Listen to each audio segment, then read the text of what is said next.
La France s'est vue défiler depuis 1789 et la Révolution française 7 régimes politiques, tous plus éphémères les uns que les autres. Cependant, alors que la France est en train d'être prise par la Prusse, un nouveau régime se met en place. Il trouvera une stabilité satisfaisante pour perdurer jusqu'au début de la guerre. C'est la première fois qu'il vit l'enfant. Ensemble, ils allaient traverser la guerre. Salut l'équipe, on se retrouve pour une nouvelle vidéo sur la 3ème République. Je sais que vous l'attendiez avec impatience. J'ai mis un peu de retard à la faire, je m'en excuse, veuillez m'excuser. Alors aujourd'hui on va faire un peu le tour de la question sur la 3ème République. Et si vous voulez avoir une bonne note en cours d'histoire et de MC, restez jusqu'à la fin. La République est un régime qui s'est mis en place dans la douleur. Et elle a connu un grand nombre de perturbations qui auraient pu la faire tomber. Déjà ça commence assez fort puisque le 2 septembre 1870, Napoléon est fait prisonnier. Donc un gouvernement de défense est mis en place par les députés républicains comme notre cher Léon Gambetta. Et 2 jours plus tard, soit le 4 septembre, la 3ème République est proclamée.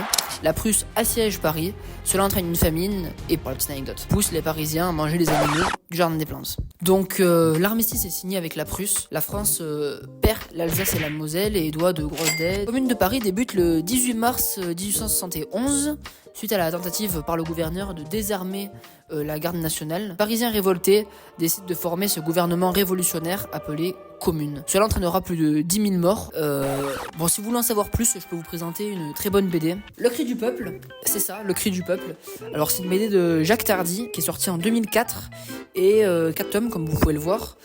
Et ça retrace la commune de Paris qui durera 72 jours. Et un peu dans ses détails. Et Tardy est multi-récompensé, on le sait très bien. C'est une époque, que ce soit la Grande Guerre ou la Seconde Guerre mondiale, il est très fort historiquement.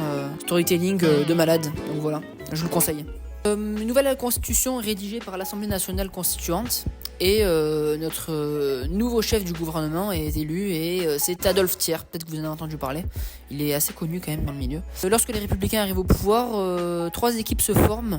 Donc on a Jules Ferry avec les modérés, on a les radicaux avec Georges Clemenceau et les socialistes avec Jean Jaurès. Le 14 février 1879, la Marseillaise est adoptée par la République et le 6 juillet 1880, la République adopte le 14 juillet comme jour de fête nationale annuelle. Heureusement, la 3ème République, ce n'est pas juste la Prusse et que des choses négatives. Alors il y a eu de nombreuses lois qui ont été votées, notamment on pense forcément à celle de 1880 et 1882, les lois de Jules Ferry qui ont rendu l'école laïque, gratuite et obligatoire, ce qui a été un énorme progrès. À partir de 1896, l'affaire Dreyfus émerge. Alors c'est une affaire de trahison, sans entrer forcément dans les détails, qui a été énormément reliée par les médias. L'extrême droite nationaliste se manifeste dans l'affaire Dreyfus. Accusé à tort par le tribunal militaire d'espionnage au profit de l'Allemagne, le capitaine Dreyfus est condamné à déportation à vie en 1894. Alors que la presse vilipende, discrédite, attaque lâchement ce juif alsacien,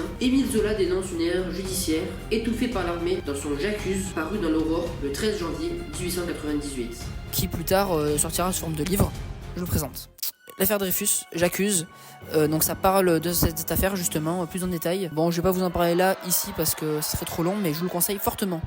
La Seconde Guerre permet une union générale qui calmeront les polémiques actuelles. Nous allons donc maintenant voir comment fonctionnent les élections sous la 3ème République. Les hommes, et seulement les hommes, de plus de 21 ans, votent pour la Chambre des députés et les grands électeurs. Ces grands électeurs votent eux-mêmes pour le Sénat. Voilà, nous avons donc maintenant la Chambre des députés et le Sénat. C'est de là vote pour le président de la République qui nomme son président du Conseil et indirectement les ministres. Donc tout ça forme le gouvernement et ce dernier, donc le gouvernement, peut être renversé par la Chambre des députés et le Sénat. Cependant, la Chambre des députés peut également être dissoute après l'avis du président de la République et du Sénat. Une vraie galère. Voilà cette vidéo qui touche à sa fin. Merci d'avoir suivi ce petit reportage sur la 3ème République qui m'a fait très plaisir. J'espère à vous aussi, vous avez appris beaucoup de choses. N'hésitez pas comme d'habitude à liker, à vous abonner, à commenter, à partager, à enregistrer, à télécharger la vidéo même, si ça vous fait plaisir, si vous y tenez. Moi je vous dis qu'on se retrouve bientôt pour un petit rap en préparation sur la maritimisation. Ça va être du lourd. J'ai déjà commencé à écrire. Voilà, on se dit à plus. C'était Django. Ciao.